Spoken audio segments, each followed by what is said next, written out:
Video lipid bagian kedua akan melanjutkan pembahasan terkait dekomposisi dan pembentukan hidroperoksida, pembentukan dan dekomposisi hidroperoksida pada tahap video pertama yang lalu ya.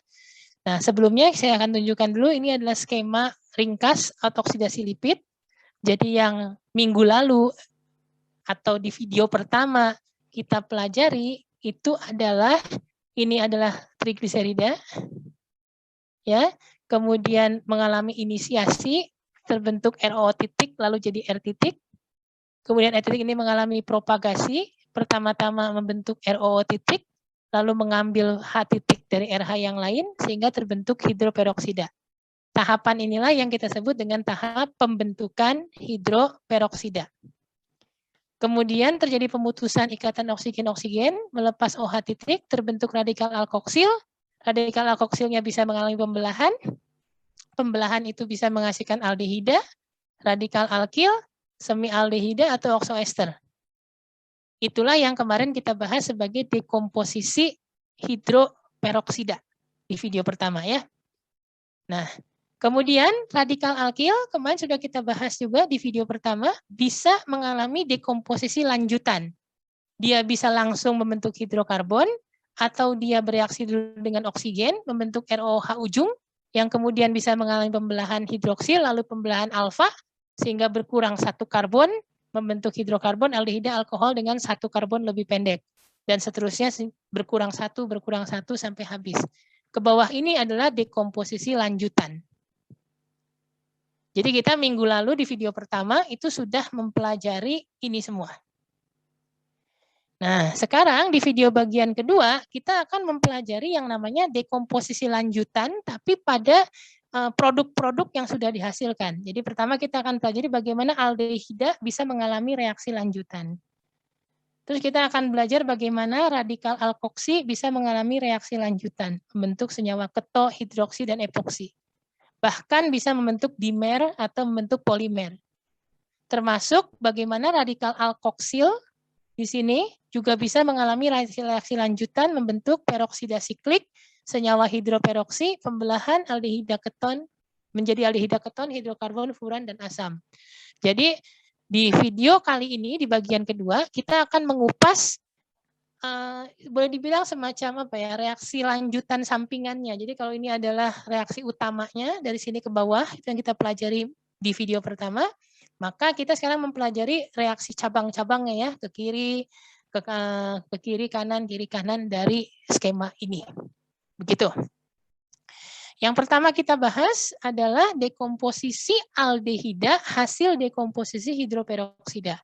Jadi kemarin kita sudah mempelajari di video yang lalu bahwa dekomposisi hidroperoksida bisa menghasilkan antara lain aldehida. Nah, aldehida itu bisa mengalami dekomposisi lebih lanjut. Ada 4 cara. Yang pertama bisa mengalami trimerisasi atau kondensasi jika aldehidanya jenuh. Misalnya kalau kita punya heksanal sebagai produknya, produk dekomposisi hidroperoksida, maka heksanal ini bisa membentuk ini yang namanya gugus asetal, ya, tapi dia membentuk triasetal siklik yang namanya tripentil trioksana. Seperti ini. Maka produknya semakin rumit lagi ya yang bisa dihasilkan. Karena maksud di sini contoh ini adalah ingin menunjukkan bahwa aldehida-aldehida yang kecil-kecil itu bisa bergabung menjadi molekul lain yang lebih besar. Atau dia tidak bergabung jadi lebih besar, tapi dia mengalami reaksi lain. Misalnya bisa mengalami autooksidasi atau autooksidasi pada posisi metilenik alfa dari aldehida tak jenuh. Jadi kalau tadi aldehidanya yang jenuh, kalau ini aldehidanya tak jenuh. Jadi setelah aldehida ada rangkap 2 alfa beta, maka oksidasi itu terjadinya di posisi gamma-nya di sini. Sehingga terbentuk hidroperoksida di posisi gamma yang kalau kalian putus oksigen-oksigennya di sini, ya kalian putus oksigen-oksigennya, kemudian dilanjutkan kalian putus di sini, misalnya ya seperti ini. Nah kalau saya putus di yang saya kasih bintang ini, maka kalian akan dapatkan yang sebelah kiri itu akan jadi RCCO titik. Ini ada CHO kan ujungnya kalau C titik O titik. Inilah yang merupakan produk kiri. R aksen, maka diganti R aksen. R aksen itu adalah RC di sini. Nah, sementara yang sebelah kanan itu akan menjadi begini kan, CC titik CHO. Nah, ini kan kalau radikal vinilik selalu akan jadi OH ya. Ini akan jadi OH. Nah, setelah itu bertautomerisasi menjadi CH2CHO. Maka hasil yang terbentuk adalah ada suatu malonaldehida. Jadi malonaldehida ini merupakan salah satu produk turunan. Jadi bukan hasil dekomposisi awal, tapi dia dekomposisi lebih lanjut pada aldehida produk. Nah, maka ada satu uji nanti kita pelajari namanya uji asam tiobarbiturat. Itu dia akan mengukur tingkat oksidasi lipid dari kadar malonaldehida yang dihasilkan. Nah, tentu saja kalau malonaldehida yang dihasilkan artinya kerusakan minyak itu sudah sangat jauh karena sudah sampai terbentuk malonaldehida. Ya. Jadi nanti kita juga lihat uji-uji yang mana yang untuk deteksi oksidasi awal, mana yang untuk oksidasi lanjutan. Nah, yang ketiga bisa terjadi pengambilan hidrogen alfa. Kita tahu aldehida itu hidrogen alfanya bersifat asid asam dan mudah dilepas. Nah, terbentuklah kesetimbangan radikal bebas. Jadi kalau CH2 titik ini, CH2 ini saya ambil H-nya, H titik, terbentuklah ini. Ya, terbentuk yang sebelah kiri. Ini, sebelah kanan, maaf. Bentuk yang sebelah kanan ini. Nah, ini kemudian bisa berkesetimbangan dengan radikalnya pindah ke karbon-karbonil. Sebelah kiri ini. Nah, dari setiap radikal ini kemudian terjadi proses normal. Adisi oksigen, jadi dari R titik jadi ROO titik, kemudian ROO titik akan ngambil H titik dari molekul lain, sehingga menjadi ROOH di sini. Ketika di sini kita lihat bahwa ROOH-nya itu bersebelahan dengan aldehida. Itu yang disebut namanya adalah alfa hidroperoksi aldehida. Sementara yang di sini kita akan punya suatu senyawa C rangkap 2O terus ngikat OOH. Jadi kalau asam karboksilat kan cuma COOH. Nah, ini COOH, nambah O lagi satu. Ini yang kita sebut dengan nama perasam. Jadi inilah bagaimana proses pengambilan hidrogen alfa bisa membentuk perasam dan alfa hidroperoksi aldehida. Karena ini adalah suatu hidroperoksida, maka hidroperoksida juga bisa terdekomposisi lagi menjadi radikal alkoksi lagi, dan itu kembali ke tahap awal lagi. Dan seterusnya proses ini berulang menghasilkan produk-produk samping yang lain. Gitu ya. Nah, selanjutnya cara keempat, bagaimana bisa mengalami kerusakan aldehida itu adalah dengan autooksidasi langsung pada ikatan rangkapnya. Jadi kalau tadi trimerisasi atau kondensasi itu terjadi pada gugus aldehidanya. Kemudian yang berikutnya oksidasi metilenik alfa nih, yang oksidasi ini terjadinya di posisi alilik. Nah, kalau yang ini terjadinya dengan mengambil hidrogen alfa dari aldehida. Sementara yang keempat ini terjadinya langsung pada ikatan rangkap dari aldehida terkonjugasi. Jadi kalau kalian perhatikan 4 reaksi ini berlangsung pada gugus fungsi yang berbeda-beda. Ya. Nah, kalau tadi yang pertama aldehidanya yang jenuh, yang kedua aldehidanya yang tak jenuh, yang ketiga tadi aldehidanya harus punya hidrogen alfa, maka yang sekarang aldehidanya harus terkonjugasi. Ini syaratnya. Nah, aldehida terkonjugasi. Nah, di sini misalnya di nomor 2 dan di nomor 3 mengalami epoksidasi. Sehingga terbentuk epoksida seperti ini. Nah, epoksidanya itu kemudian bisa terkurai lagi. Kalau saya urai di A, maka kita akan punya begini, C, 5, terus C rangkap 2C. Nah, diputus di A ya, perhatikan. Ingat putusnya sekaligus 2 ikatan. Jadi begini, kita akan punya di ujung ini ada O titik. Dan setiap ketemu C titik O titik, maka itu tidak lain adalah aldehida kan. Ya, maka produk pertamanya adalah 2 oktenal. Kalau diputus di A. Sisa yang kanan itu adalah menjadi C titik terus CHO. Nah, C titik ini kan radikal alkil, maka terbentuk hidrokarbon CH3, maka terbentuk asetaldehida. Perhatikan di sini mulai terbentuk yang saya katakan fragmen-fragmen rantai pendek seperti astaldehida. Maka mulai muncul bau-bauan yang tidak enak, tidak hanya cita rasa saja. Terus kalau misalnya pemutusan berlangsung di B,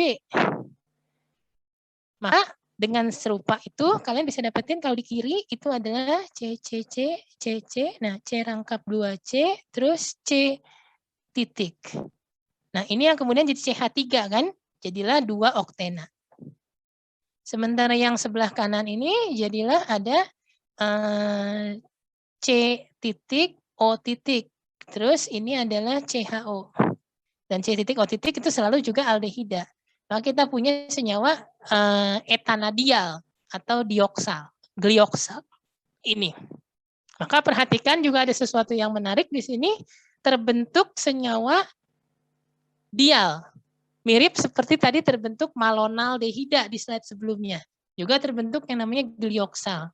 Maka produk sekarang juga memunculkan banyak dial, artinya ada 2 aldehida. Dan itu juga nanti yang bisa mengganggu proses pengukuran pada proses asam tiobarbiturat ya. Kita akan lihat nanti bagaimana. Oke, itu adalah 4 cara pemutusan dekomposisi aldehida hasil dekomposisi hidroperoksida. Nah, tugas keempat yang harus kalian kerjakan adalah ini. Tadi kan saya mencontohkan pembentukan epoksida itu di C2 dan di C3. Kalian sekarang tugasnya adalah bagaimana kalau epoksida terbentuk di C4 dan di C5, lalu mengalami dekomposisi seperti ini di 2 sisi. Jadi itu akan dihasilkan heksanal, 2 butenal, heksana, dan 2 butena 1,4-dial. Tugas Anda adalah buktikan dengan pemutusan-pemutusan tadi bahwa produk-produk ini yang terbentuk. Jadi jelaskan mekanisme pembentukannya. Begitu adalah latihan yang keempat. Dikerjakan ya. Selain aldehida mengalami reaksi lanjutan, radikal alkil dan alkoksil juga dapat mengalami reaksi lain. Kita ketahui bahwa jika radikal alkoksil mengalami pemotongan di sini, akan terbentuk radikal alkil di sisi kiri ini. Di video sebelumnya kita pelajari bahwa radikal alkil ini akan mengambil radikal hidrogen sehingga membentuk CH3 di ujung sini.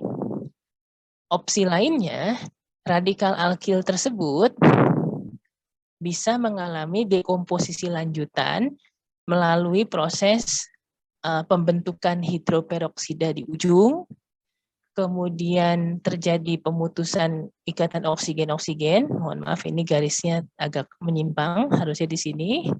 Nah, terbentuk radikal alkoksil ujung yang kemudian bisa mengalami pembelahan alfa menghasilkan formaldehida dan radikal alkil yang 1 karbon lebih pendek, atau bisa mengalami pelepasan radikal hidrogen di sini membentuk suatu aldehida.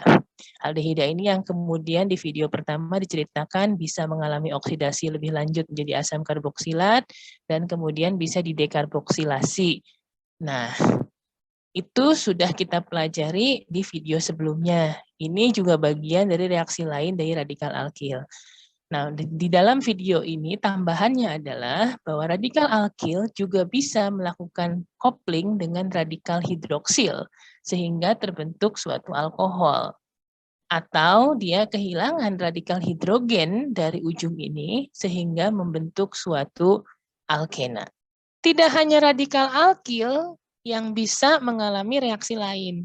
Radikal alkoksil juga demikian. Kita ketahui normalnya kalau kita memiliki radikal alkoksil terjadi pemotongan di sisi kiri atau kanan dari radikal alkoksil ini. Namun bisa juga terjadi radikal alkoksil tetap utuh. Yang terjadi adalah oksigen radikal di sini akan menangkap radikal hidrogen sehingga membentuk asam hidroksi. Seperti ini. Atau justru hidrogen yang ada di sini dilepaskan menjadi radikal hidrogen sehingga terbentuk suatu keton, atau karena ada asam jadi asam keto. Radikal alkoksil juga bisa berinteraksi dengan ikatan rangkap yang alilik dengannya ya. Jadi kalau kita lihat di sini akan dia menyerang ke CH yang ini, lalu ini akan bergerak ke sini sehingga di sini terbentuk radikal baru dan di sini adalah epoksida dihasilkan. Radikal baru ini tentu bisa mengalami reaksi lain lagi. Tapi intinya bisa juga radikal alkoksil tersebut membentuk epoksida ketika berikatan dengan ikatan rangkap di posisi alfanya. Nah, sementara kita tahu sebelumnya epoksida juga bisa terbentuk pada saat dekomposisi aldehida produk dekomposisi hidroperoksida, yaitu melalui oksidasi langsung pada ikatan rangkap. Kira-kira ilustrasinya bisa juga terjadi radikal peroksil berinteraksi dengan ikatan rangkap tersebut sehingga mengadisi salah satu karbon ikatan rangkap, kemudian mengalami pemutusan normal oksigen-oksigen, terbentuk radikal alkoksil. Radikal alkoksil berinteraksi dengan radikal ini terbentuk juga epoksida.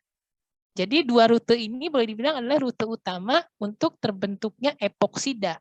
Dan epoksida oleh karena itu bisa menjadi salah satu parameter uji seberapa jauh autooksidasi lipid sudah berlangsung. Karena epoksida ini boleh dibilang adalah produk dekomposisi sekunder, jadi sudah tahap lanjut. Semakin banyak epoksida yang terukur, berarti kerusakan minyak sudah terjadi cukup jauh. Uji yang biasa dipakai untuk mengukur epoksida ini adalah uji oksirana, yang nanti akan kita bahas di video ketiga. Reaksi juga bisa melibatkan pembentukan dimer dan polimer. Jadi yang pertama adalah reaksi Diels-Alder. Ini terjadi antara dua molekul DNA terkonjugasi. Kita tahu ketika linoleat atau linolenat mengalami autooksidasi membentuk hidroperoksida, hidroperoksida yang terbentuk yang banyak adalah yang memiliki ikatan DNA terkonjugasi. Maka tidak mengherankan kalau produk hasil oksidasi linoleat atau linolenat akan memiliki banyak struktur DNA terkonjugasi.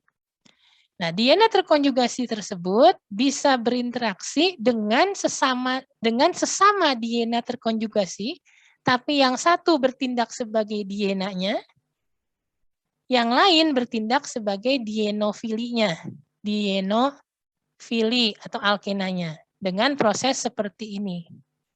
Membentuk struktur sikloheksena yang di ujungnya ada begini. Di sini kalau Anda perhatikan, ini adalah sikloheksenanya. Maka kita bisa ketahui ini berasal dari apa? Dari yang sini rangkap. Itu yang warna hitam. Sementara yang warna biru, ini sebetulnya adalah rangkap. Terus kesininya dia ada rangkap juga gitu. Ya, jadi sebenarnya ini itu yang nanti menjadi ini. Nah, sementara yang ini itu yang nanti menjadi ini. Jadi ini sebetulnya hitam dan biru awalnya adalah DNA terkonjugasi yang sama.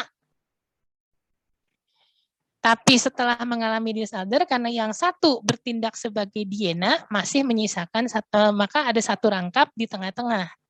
Sementara yang satu karena menggunakan hanya alkenanya saja sebagai dienofili, maka rangkap ini nggak berubah posisinya, rangkap ini jadi hilang.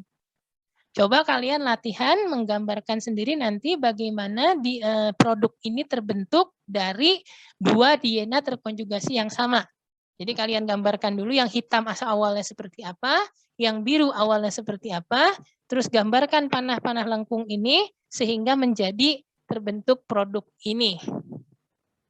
Ya. Nah, reaksi Diels-Alder ini adalah reaksi Diels-Alder yang berlangsung antar molekul.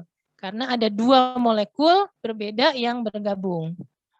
Nah, kalau misalnya sekarang terjadinya secara intramolekul, itu seperti ini. Jadi bisa terjadi antara dua gugus asil intramolekul dalam triasil gliserol. Jadi tidak melulu harus antara dua molekul.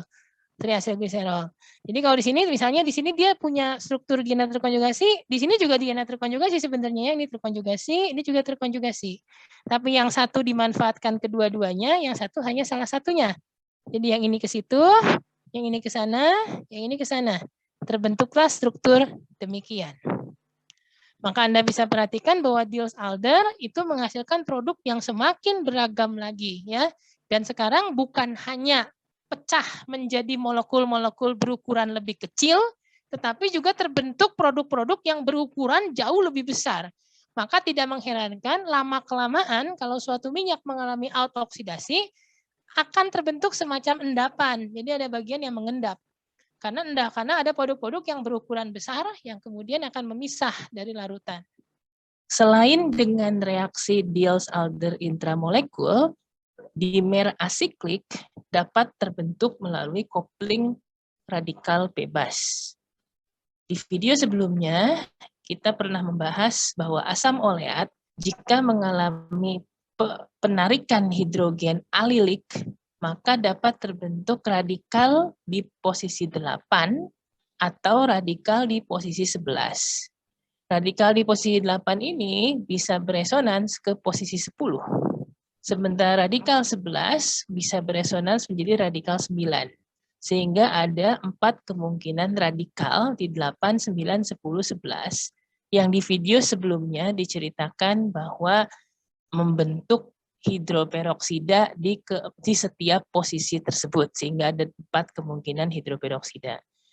Dalam kasus kopling radikal bebas, radikal-radikal tersebut bisa bergandengan satu dengan yang lain. Misalnya 8, kalau kita namai radikal 8 sebagai A, kalau kita namai radikal 10 sebagai B, maka A bisa bergabung dengan B, di radikal-radikal ini jadi bentuk suatu ikatan menjadi AB. Kalau radikal 11 misalnya kita namai C, juga bisa terjadi AC, BC. Kalau D kita namai untuk radikal 9, juga bisa terjadi A ke D, A ke B, B ke D, atau C ke D. Tentu saja kopling antar radikal yang sama juga dimungkinkan. Sehingga bisa terbentuk A dengan A, B dengan B, C dengan C, atau D dengan D. Nah, selain bisa mengalami kopling radikal dengan radikal seperti ini yang kita bahas di slide sebelumnya. Ini adalah contoh kalau radikal 11 yaitu C ketemu dengan radikal 11 juga, maka hasilnya adalah CC. Adisi radikal bebas juga bisa terjadi pada ikatan rangkap dari molekul yang non radikal. Jadi bagaimana tuh? Jadi si radikal ini akan menyumbangkan satu elektronnya, terus bergabung dengan satu elektron dari sini. Tentu dia akan bergabung dengan yang lebih dekat. Terbentuklah ikatan ini. Nah, rangkap yang tadi memberikan satu elektron ke sini akan punya satu elektron lagi diberikan ke sini. Maka terbentuklah radikal baru di situ. Itu adalah namanya radikal dimer. Disebut dimer karena ada 2 bergabung, tapi ada radikalnya. Nah, radikal ini kemudian bisa mengikat H titik menjadi normal. Namanya adalah monoena asiklik karena belum bercincin. Radikal dimer itu selain membentuk monoena asiklik, juga bisa menyerang ikatan rangkap yang lain.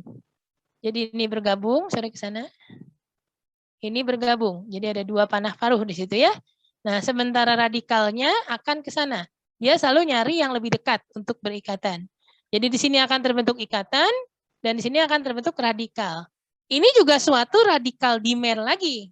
Tapi radikal dimernya itu punya satu cincin. Sehingga ketika mengambil H radikal, akan terbentuk senyawa monosiklik dan sudah jenuh karena rangkapnya sudah habis. Tentu saja kalau asamnya semakin kompleks, seperti asam linoleat, tentu saja peluang untuk terjadinya adisi radikal pada ikatan rangkap jadi semakin bermacam-macam karena rangkapnya ada banyak. Misalnya di sini, ini adalah yang netralnya, yang tidak ada radikal, dan ini ada radikal di 13. Maka yang terjadi radikal 13 akan nyerang ke sini, bikin ikatan, sehingga terbentuk radikal baru di sini. Radikal ini kemudian menyerang ke sini, menjadi ikatan, terus terbentuk radikal baru di sini. Radikal baru ini kemudian akan nyerang ke sini. Terbentuk ikatan baru yang putus-putus itu. Sementara yang CH ini akan menjadi radikalnya. Radikal ini akan bisa nyerang lagi ke CH yang ini. Membentuk ikatan baru lagi, dan di sini CH jadi radikal. Kalau Anda perhatikan di contoh-contoh ini, maka kita bisa lihat tidak selalu ya harus ke rangkap yang lebih dekat bergabungnya. Bisa juga ke rangkap yang lebih jauh dia bergabung. Nah, maka keragaman strukturnya, kalau dari sini kita ambil H radikal, maka terdapat triena tapi asiklik. Ketika setiap membentuk satu cincin, rangkapnya berkurang satu, jadi diena monosiklik. Bertambah lagi satu cincin jadi bisiklik, alkenanya tinggal satu, monoena. Ketika sudah jenuh, nggak ada lagi rangkapnya, menjadi trisiklik. Maka bisa Anda bayangkan produk dekomposisi sekarang menjadi punya cincin yang beragam. Dari mulai yang tidak bercincin, satu cincin, dua cincin, tiga cincin. Maka makin sulit lagi untuk mengidentifikasi produk-produk oksidasi lipid tersebut. Dan tentunya sudah semakin tidak jelas ya bagaimana rasa dan rupa dari minyaknya. Baik, itu adalah pembahasan panjang lebar mengenai out-oksidasi lipid dari mulai pembentukan hidroperoksida, dekomposisinya, dekomposisi lanjutan, dekomposisi pada aldehida, reaksi lain pada radikal alkil, radikal alkoksil, hingga pembentukan dimer dan polimer. Ya, silahkan dilatih menulisnya, karena kalau nggak ditulis tentu akan sangat sulit, karena di sini reaksinya cukup banyak. Nah, semua pembahasan kita tadi itu adalah pembahasan oksidasi substrat lipid yang murni dalam fase cair. Tentu saja kalau dalam tubuh terjadi dalam bahan pangan, molekul lipid tidak berada dalam keadaan murni 100% hanya oleat, 100% hanya linoleat, atau 100% hanya trigliserida A. Tentunya akan ada keragaman antar spesies tanaman atau hewan. Ya, terus bukan hanya antar tanaman hewan, jadi bukan hanya masalah minyak nabati, lemak hewani, tapi juga ditentukan di mana ditemukan lipid tersebut. Apakah di otot, apakah di bagian kaki, ataukah di bagian lain dari hewan tersebut. Apakah di bagian tanamannya itu di bagian batangnya atau bagian daunnya dan lain-lain. Itu akan memiliki konfigurasi lipid yang berbeda. Tapi perbedaan paling signifikan antara lipid di laboratorium yang kita uji tadi dengan lipid yang dalam sistem hayati adalah di dalam bahan pangan, molekul lipid itu biasanya berada dalam keadaan yang sangat teratur sehingga mobilitasnya terbatas. Contoh yang paling gampang Anda bayangkan adalah kalau Anda punya membran sel aja, Anda bisa tahu bahwa lipidnya kan tertata rapi sekali membentuk misel seperti ini ya. Nah, ini contoh bahwa dia berada dalam keadaan yang sangat teratur dan terbatas mobilitasnya. Dia harus membentuk bilayer seperti ini. Terus bukan hanya itu, di dalam tubuh bahan pangan bukan hanya lipid, juga ada bahan-bahan non-lipid seperti karbohidrat, protein, yang bisa berinteraksi dengan lipid itu baik secara hanya interaksi biasa atau benar-benar berikatan kovalen.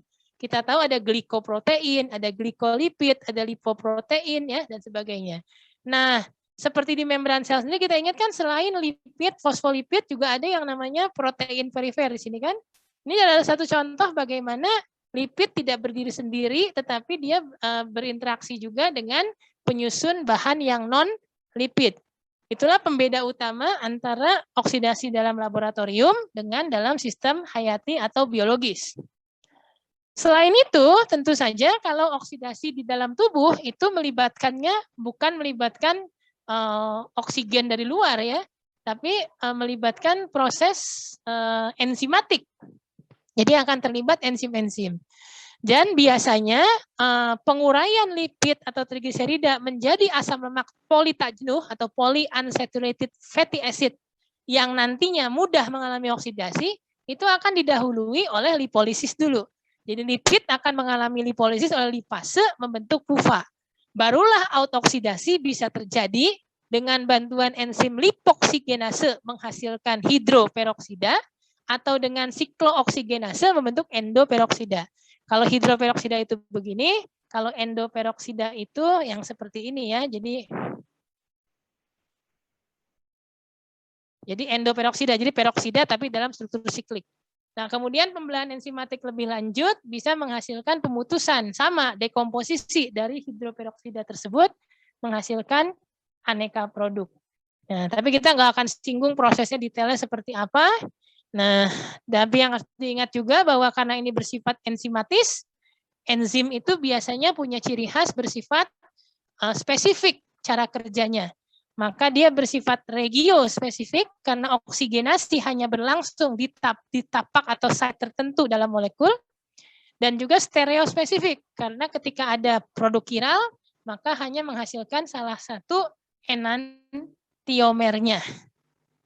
Ya, itu adalah bagaimana oksidasi berlangsung pada sistem hayati.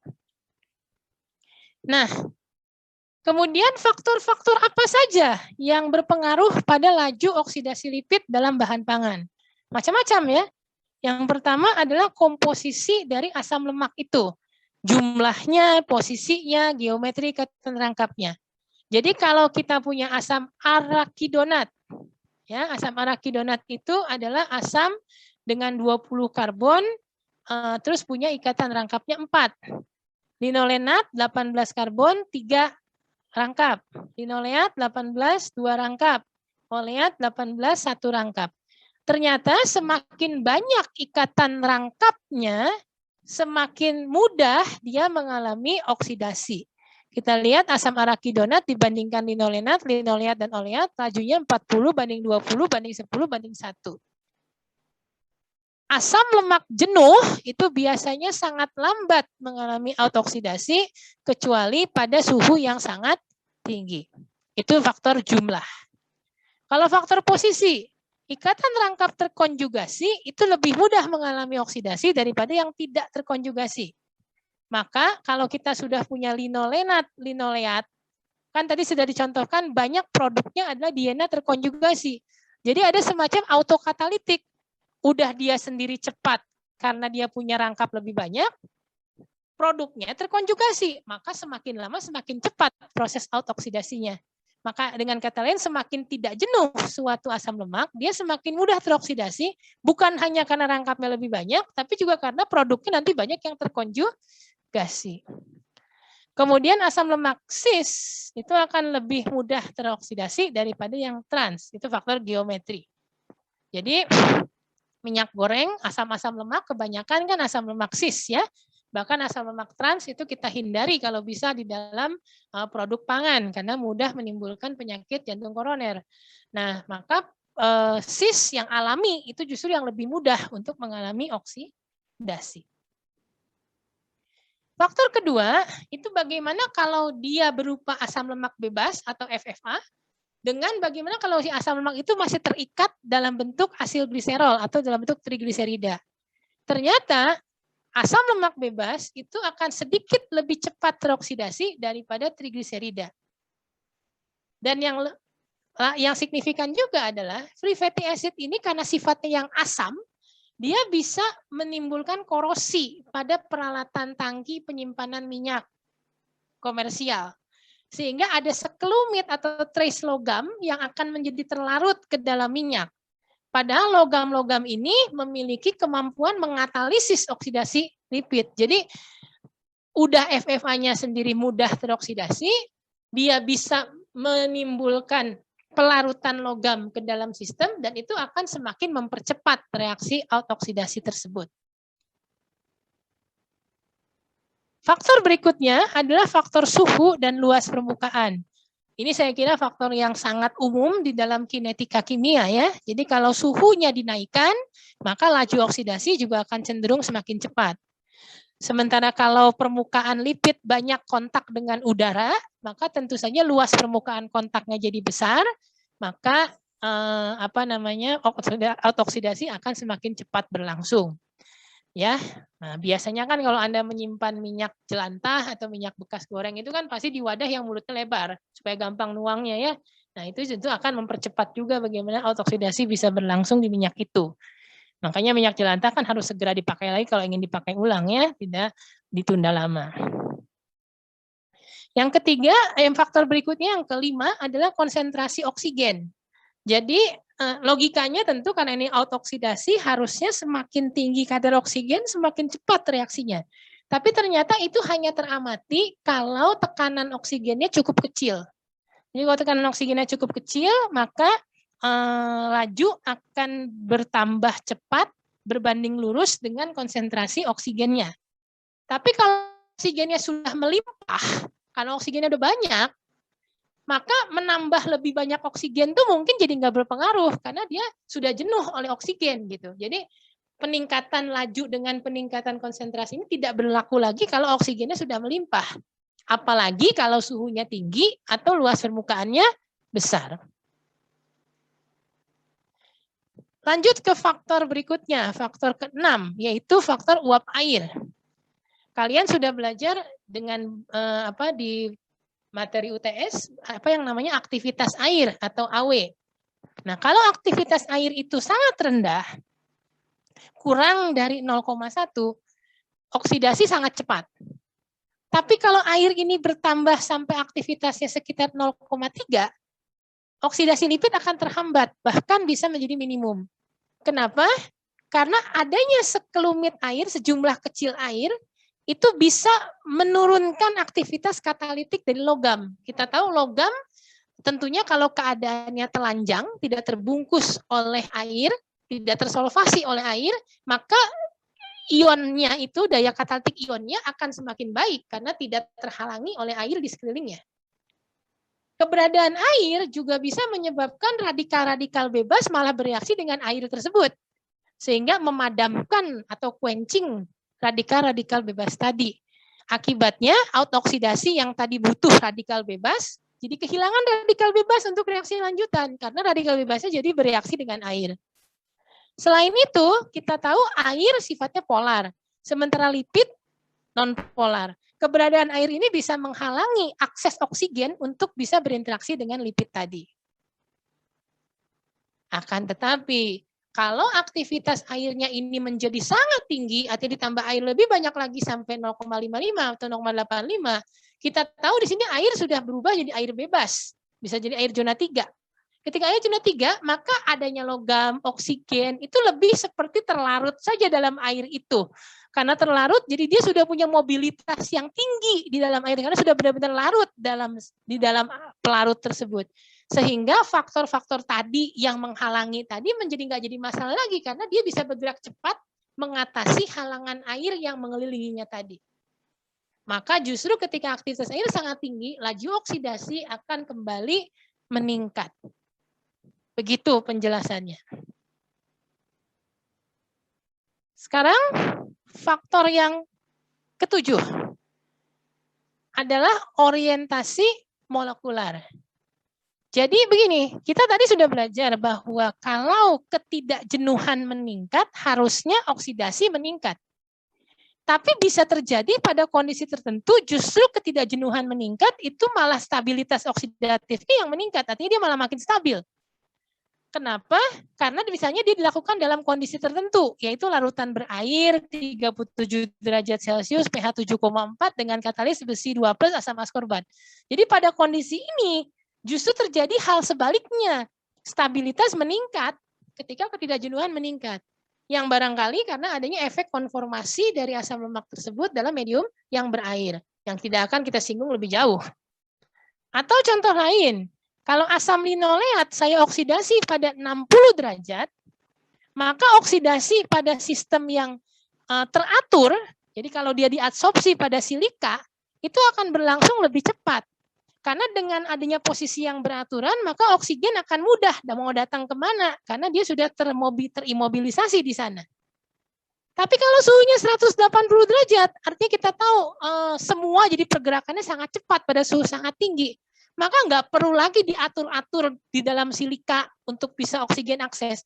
Mereka di fase bulky pun, di fase bulk pun, atau fase meruah pun sudah bisa berinteraksi satu sama lain dengan cukup baik tanpa perlu diatur di silika. Malah lajunya jadi lebih cepat di fase meruah daripada ketika dia teradsorpsi di silika. Jadi bahasan di bagian ini adalah bahwa kondisi lingkungan atau kondisi reaksi itu bisa sangat berpengaruh terhadap laju reaksi out oksidasi, bahkan bisa menyimpang dari yang normalnya terjadi.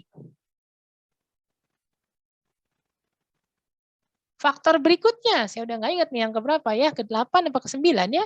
Jadi kalau kita punya emulsi minyak dalam air atau O per W, oksigen itu harus bisa berdifusi. Untuk bisa oksigen itu menembus ke fase oil, minyak, maka dia harus melewati dulu fase air yang mengelilinginya. Nah, dan jadi harus melintasi dulu antar muka interface minyak air, baru lipidnya bisa diakses. Tentu saja dalam hal ini laju akan menurun ya oleh adanya emulsi tadi, tapi tinggal pertanyaannya O dan W karena dia harus mengakses. Tapi semua itu ditentukan oleh banyak faktor seperti dituliskan di slide ini. Dipengaruhi jenis dan konsentrasi pengemulsi, ukuran tetesan minyaknya, luas permukaan antar muka, viskositas fase berair, komposisi dan porositas matrik berair, serta pH-nya. Jadi emulsifikasi juga bisa berpengaruh, yaitu seberapa si fase minyak itu menghalangi masuk, fase air maksud saya, menghalangi oksigen itu masuk berdifusi ke dalam fase lipidnya. Faktor selanjutnya yang juga berpengaruh adalah energi radiasi. Ini saya kira mudah ya. Radiasi UV vis atau gamma, karena dia bisa memicu pembentukan radikal bebas, maka merupakan pendorong oksidasi yang efektif.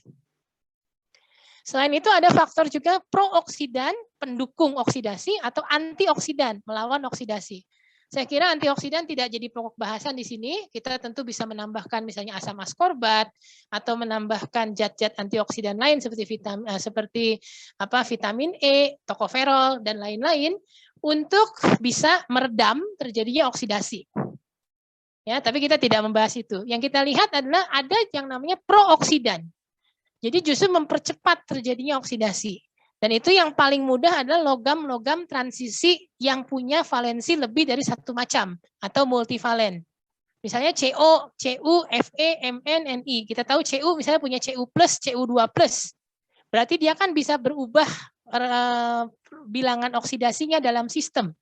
Maka zat-zat yang seperti ini memiliki potensi oksidasi reduksi di antara valensi yang berbeda, sehingga merupakan prooksidan yang efektif. Artinya kalau ada logam-logam tersebut, oksidasi akan berlangsung dengan lebih cepat. Nah, dari mana logam berat itu berasal? Kalau dari sumber luar, logam berat itu bisa berasal dari tanah tempat tumbuh, dari pupuk, atau dari cemaran peralatan logam selama pemrosesan dan penyimpanan. Selain kita tahu dalam minyak sendiri, dalam lemak sendiri terdapat sekelumit logam atau mineral sebagai komponen alami, baik bentuknya bebas maupun terikat. Nah, logam-logam itu semuanya bisa memicu percepatan reaksi oksidasi atau sebagai prooksidan. Bagaimana cara kerjanya? Bisa menempuh salah satu dari 3 cara ini. Yang pertama, dia bisa mempercepat dekomposisi hidroperoksida.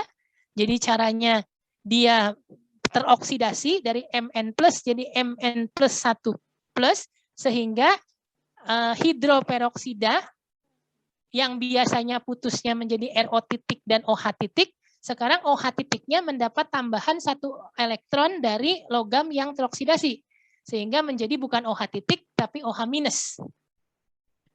Atau sebaliknya, logam ini tereduksi dari N+ jadi N-1+. Sehingga pemutusan yang biasanya ROO titik tambah H titik, sekarang H titiknya ini malah kehilangan titiknya karena digunakan, diambil oleh si logam ini untuk mengalami reduksi. Sehingga H-nya menjadi H+. Dengan cara ini, energi aktivasi pemutusan radikal yang biasanya sangat tinggi, tadi yang sampai 146 kJ per mol, sekarang bisa diturunkan karena pemutusannya tidak lagi benar-benar homolitik, tapi didorong oleh reaksi radikal yang terbentuk segera dengan elektron atau bisa melepas, bisa menerima elektron yang mendorong kesetimbangan ke arah produk. Energi aktivasi dengan sendirinya akan menurun. Nah, mekanisme lainnya bisa juga tidak bereaksi dengan hidroperoksidanya, tapi si logam ini bereaksi dengan langsung di substrat yang tidak teroksidasinya. Jadi dengan RH-nya. Dia mengalami reduksi, sekali lagi setiap reduksi maka terbentuk H+, kalau setiap oksidasi terbentuk OH-. Nah, ini terbentuklah radikal alkil. Jadi dengan kata lain, dengan katalisis logam bisa terbentuk radikal alkil, alkoksil, maupun peroksil. Lengkaplah semua peluru untuk otoksidasi. Ya. Atau bisa juga yang cukup diperkenalkan saja, ada pengaktifan oksigen molekular menghasilkan oksigen singlet dan radikal peroksi. Di sini, logam bereaksi dengan molekul oksigen. Logam teroksidasi, satu elektron akan diberikan ke oksigen sehingga berubah dari spesies dwiradikal menjadi anion radikal. Ya, kita tahu O2 adalah spesies dwiradikal, sementara ini adalah anion radikal. Anion radikal ini kemudian dapat kehilangan satu elektron untuk membentuk lagi molekul oksigen, tetapi dalam keadaan singlet. Atau anion radikal ini dapat mengikat proton untuk membentuk radikal hidroperoksi, HO2 titik. Baik oksigen singlet maupun radikal peroksi lebih aktif di dalam memicu out-oksidasi lipid. Oke, nah video bagian kedua diakhiri di sini. Nanti di video bagian ketiga kita akan mulai masuk ke metode-metode uji untuk mengukur tingkat kerusakan lipid akibat out-oksidasi. Terima kasih.